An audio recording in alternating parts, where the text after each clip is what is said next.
Do you know what I like to do on Thursdays? I like to look at some baseball cards. All right, so I was watching Aaron from Value Vintage Cards video, and he was, responding to some stuff that I showed, and he showed a bunch of stuff. And so I'm going to show some stuff for Aaron, and it's really cool stuff. And then, nobody ever, I don't do respond to questions. So I'm going to hijack Greg, my man Greg over at Midlife Sports Cards. I'm going to hijack a couple questions that he took, and I'm going to answer them. Nobody asked me, but I'm going to answer them anyway, because I like to give my opinion. So, first, Aaron, you showed a 1931 picture pack, photo pack of Rogers Hornsby. And you're not going to believe this, but I have that.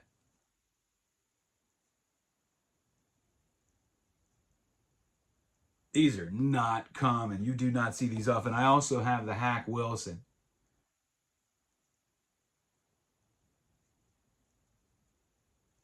You showed the 1971 All-State Babe Ruth. I do have a card from that set. I have the Ty Cobb.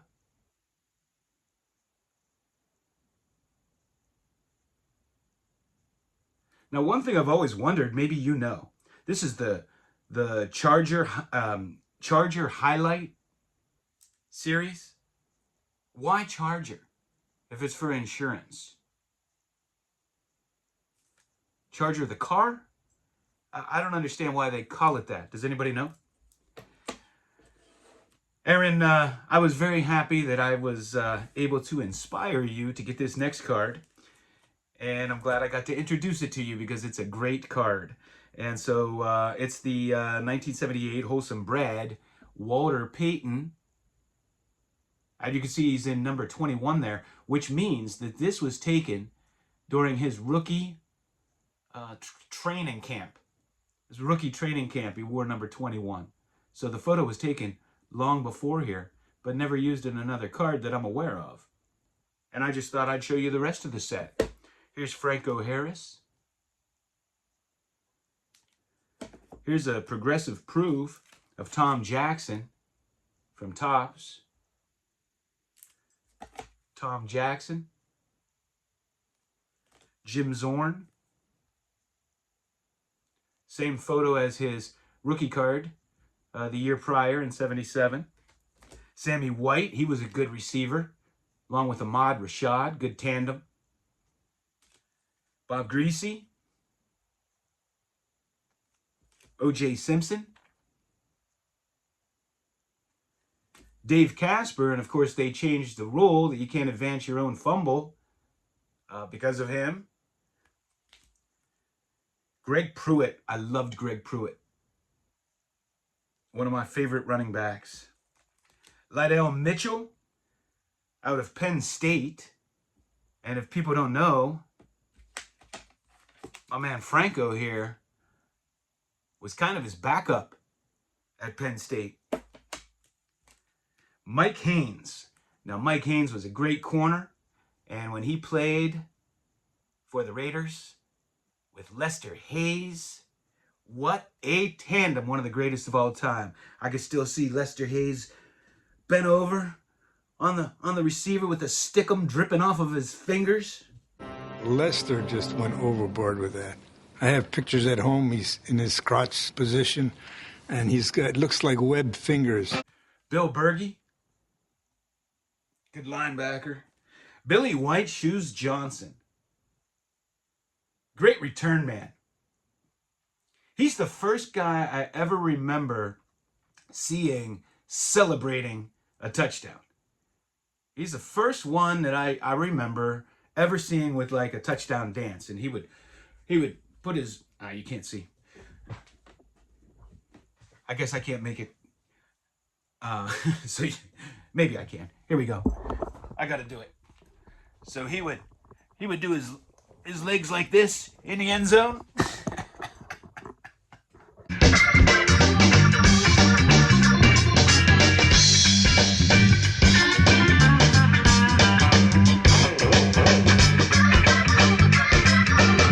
Kenny Houston, great player. Poor Kenny Anderson. Man, what the Pittsburgh Steelers did to that man. I think they knocked him out of every game he ever played in. Mel Gray, then they'd put the Turk in. The Turk would always have to come in as a backup for Kenny Anderson. The quarterback remains Turk Schoenert for the Cincinnati Bengals. If you joined us late, Kenny Anderson went to the locker room for an X-ray of his neck after being sacked by Keith Carey. George Foreman. Oh, man, it should be a crime what the Pittsburgh Steelers, the Steel Curtain, did to him in Super Bowl IX. Holy cow. I think they held him to something like 6 yards. I think they held the whole team to 17 yards rushing, and Fran Tarkenton was the leading rusher because he was running for his life. Fran Tarkenton said, "Pittsburgh expects us to run inside, and we will. We just have to get some muscle in front of our runners." But the only muscle Dave Osborne and number 44 Chuck Foreman saw was Steeler muscle, as Joe Green and Ernie Holmes jammed the middle tightly closed. After each series, Pittsburgh's defense left the field with glee. In fact, their entire bench was loose and laughing. Who knows how to pronounce his name? Jan Stenerud. Just run through these last ones. So this is the set, because I have a lot to get to.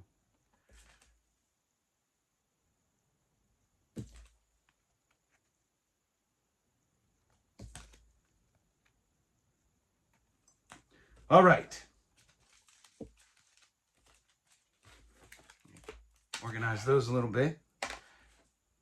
So I showed this post-serial Mickey Mantle from 1960, and Aaron showed the Al Kaline. That's one that I would like, and his is autographed. I do have one other from that set, and that's the Don Drysdale. And I was just watching his Brady Bunch episode yesterday.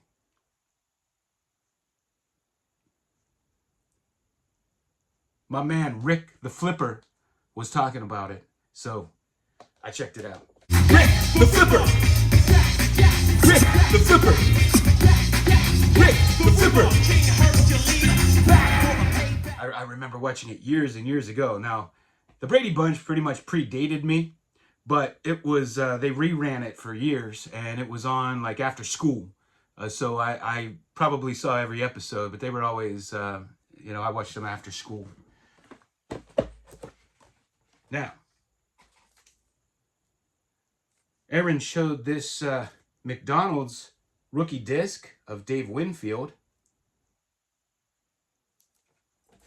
And so I thought I'd show the rest of the set, how they came. There's a Willie McCovey. Let's see here. Have a couple uncut sheets. And this is so cool. This is how they came.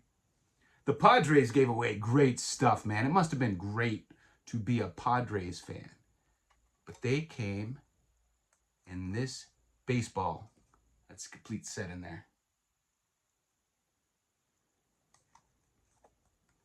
Aaron, I don't know if you have one of those, but you got to get yourself one, man. So cool. All right, what else do we have? So Aaron showed this Spick and Span postcard.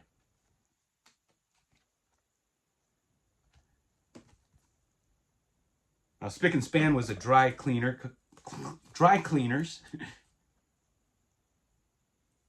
And they made a series of different things. These are a little bit larger. And they had these cool cutouts, like with Warren Spahn's leg way up in the air. Those are the most rare. And then they had just portrait picture styles. And then they also had this size. Now, Aaron, what's really cool, do you have one of these? They gave away a hat with all the facsimile signatures on it.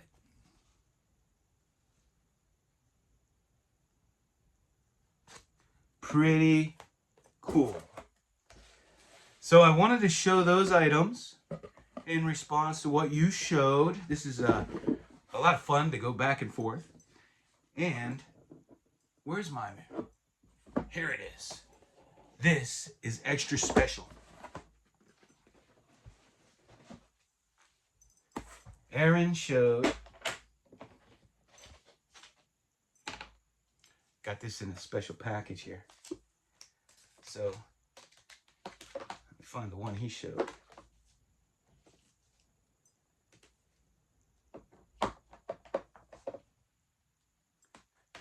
And get some more out here. This is so cool. So cool.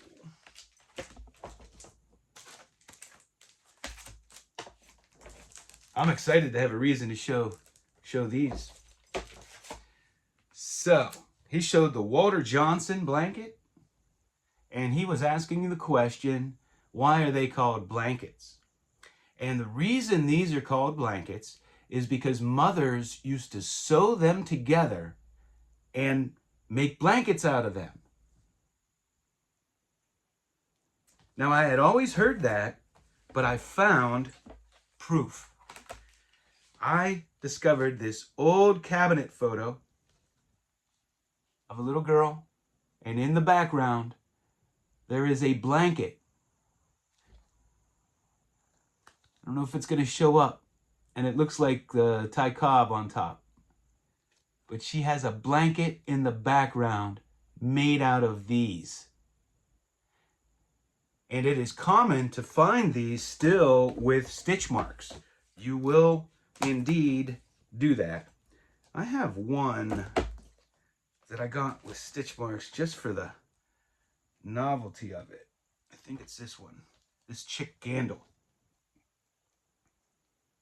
I have two chick gandles. One has some stitch marks and one does not. I wanted it for the historic perspective. Here is the shoeless Joe Jackson.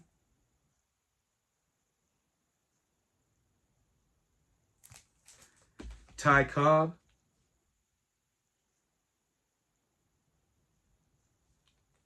And these came with various different colors. Babe Adams. And Nap Rucker. Now, what's interesting is they came in this box. And these came folded in here. And you will oftentimes, even after all these years, still find some faint fold marks in them, in some of them. I also have this, this old coupon for Egyptian cigarettes. Now, Aaron, I'll put back on you. Do you have any 1916 Ferguson Bakery pens? Here's the Hannes Wagner. I love these because they have a real little picture there. So it's like a baseball card on a pennant. Here's Big Ed Walsh. I love these things. Here's Buck Weaver.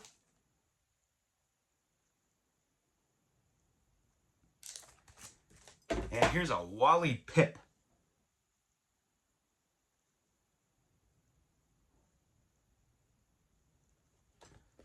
And I will throw one more back on you, Aaron. Do you have any Max Stein postcards? They're really tough. I have one, and that is the Buck Weaver, rather. Buck Weaver.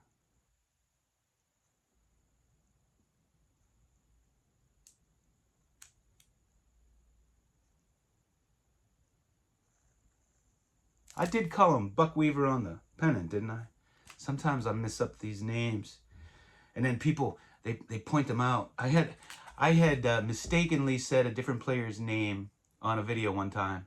And somebody made this comment that it's unbelievable, people that are on here who collect vintage cards that don't know vintage players and don't know the cards.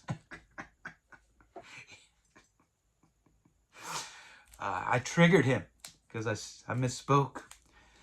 Told me I didn't know anything about anything. Anyway, this is a cool postcard that was actually mailed, so it has the stamp. And it's either a friend writing to a friend or a brother writing to a brother. I can't tell. I assume brother, but I don't know that for a fact. And he's saying, I guess he had moved away, and he's saying how he misses playing ball with him. And it's a really cool piece of history.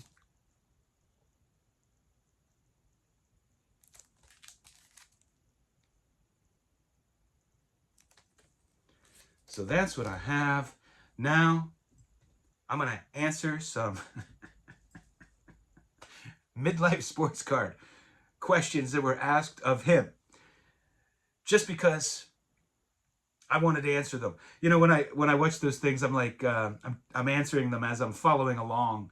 And, you know, with the comments on YouTube, it's not as interactive as it could be. I mean, you got to type the comments and get a notification, and then you reply. And man, it sure would be awesome if we could do like voice responses or video responses or post pictures. It would make it so much more interactive. I think that's why I like Facebook so much. You know, Instagram, same thing. You post a picture, there's no interaction. But Facebook, you can interact with whatever. You could post a link and they don't block it like they do on YouTube. You could post a picture, you could post a video, and you can have a lot more interaction. I wish YouTube would move more to that. So that said, let me answer let me answer these questions for you. Question: have you ever considered taking a break from collecting for a while? So have I ever considered taking a break from the hobby? Yes. I have considered many times. In fact, Lou Rock always jokes with me that I quit the hobby once a week. Because certain things in the hobby have triggered me. Now, I have never considered taking a break from the hobby because I am burned out of the hobby. You get a little burnout, I think, if you're so obsessed with trying to keep up with the Joneses or constantly buy big cards so that you can show them on your YouTube channel. I think you can get burned out that way. I think you could put too much pressure on yourself. And I could certainly understand how that happens. And I believe I've witnessed that happen many, many times. But to me, my cards are my escape. I am kind of semi-retired right now. I do a little work as an independent contractor, and I have a lot of free time. I have the occasional conference call, and I'll come into my card room while I'm on the call, look around, look through my cards, open up a box, look through some of the new things I got, some of the things I just ordered. I come into my card room or go through cards pretty much every day I'm home. And it's an escape for me.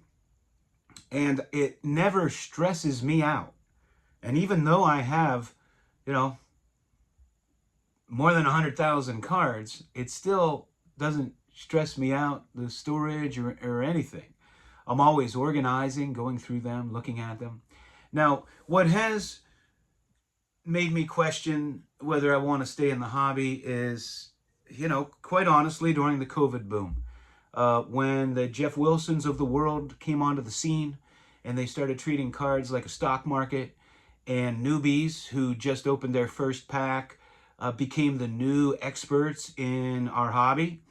And as I always say, we're selling newsletters telling you how to make millions flipping sports cards, and with the rise of prices and getting priced out of dream cards and just all the nonsense and shenanigans and scams and shill bids and you name it.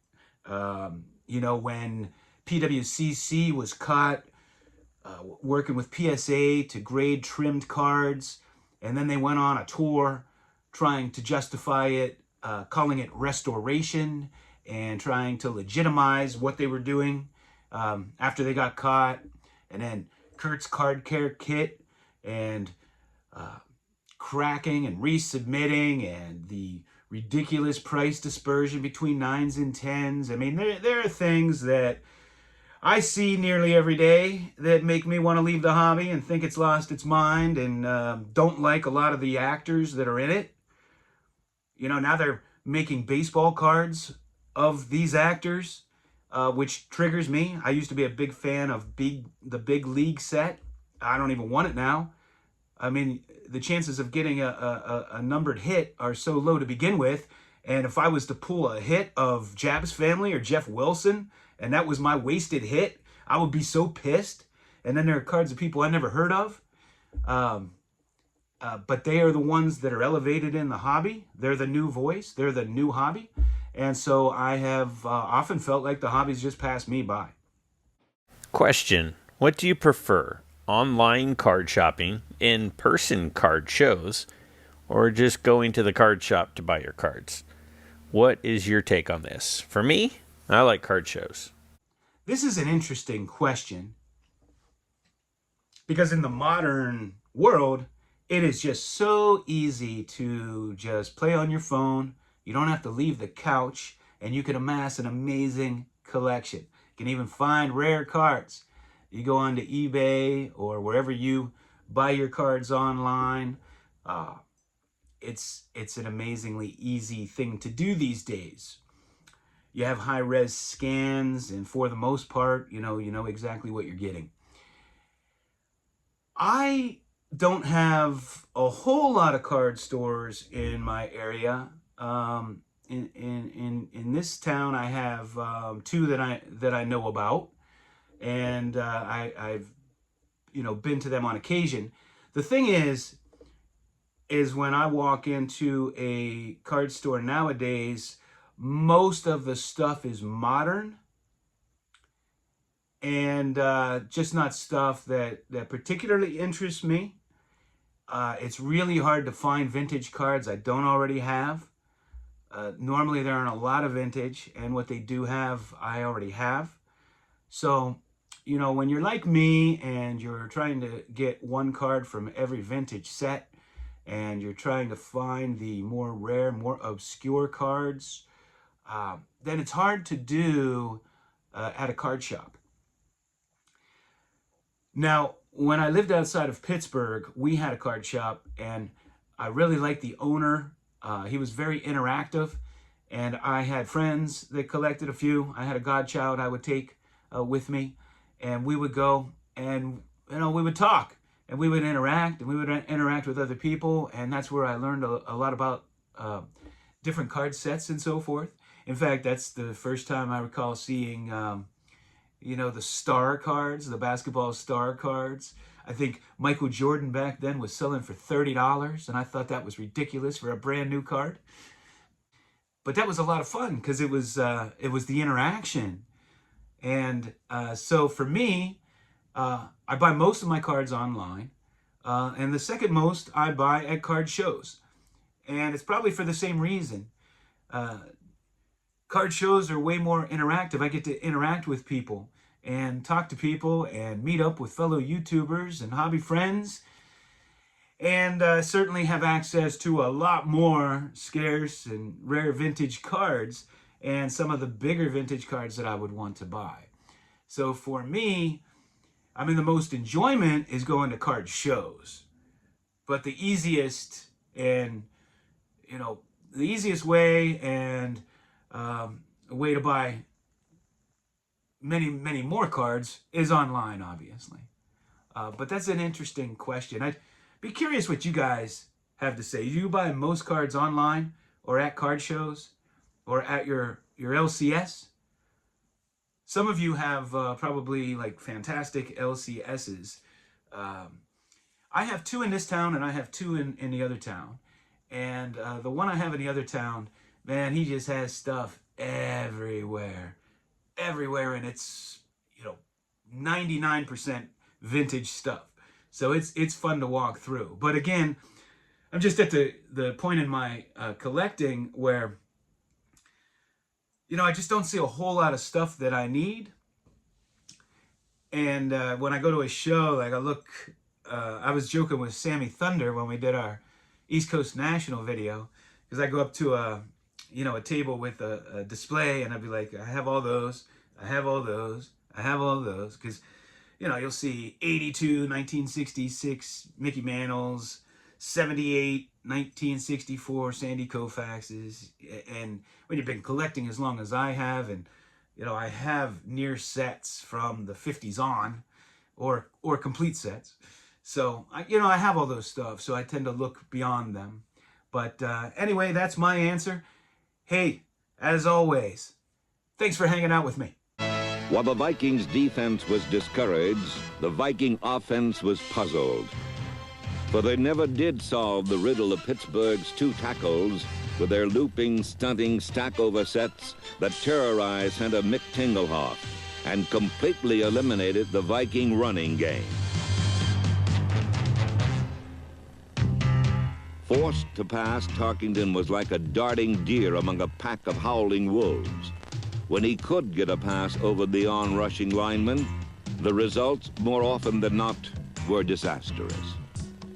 In this Super Bowl game, the mantle of greatness vividly passed from Minnesota's Purple Gang to Pittsburgh's Steel Curtain defense, as a quiet quartet watched helplessly from the sidelines.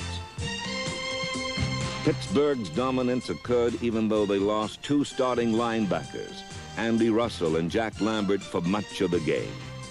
Despite the loss of Russell and the presence of Dwight White, weakened with pneumonia, Minnesota continued to go directly into the Steelers' strength, where three All-Pros were concentrated. Number 59, linebacker Jack Ham. Number 68, L.C. Greenwood. And number 75, Joe Green.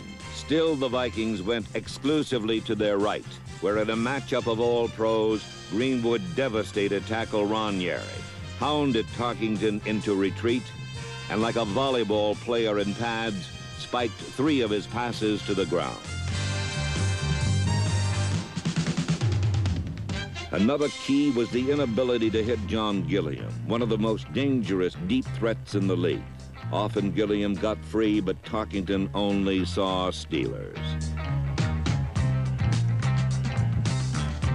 On a play that symbolized the day for both teams, Glenn Edwards' vicious hit stripped John Gilliam of the ball and gave Mel Blount an easy interception for Pittsburgh.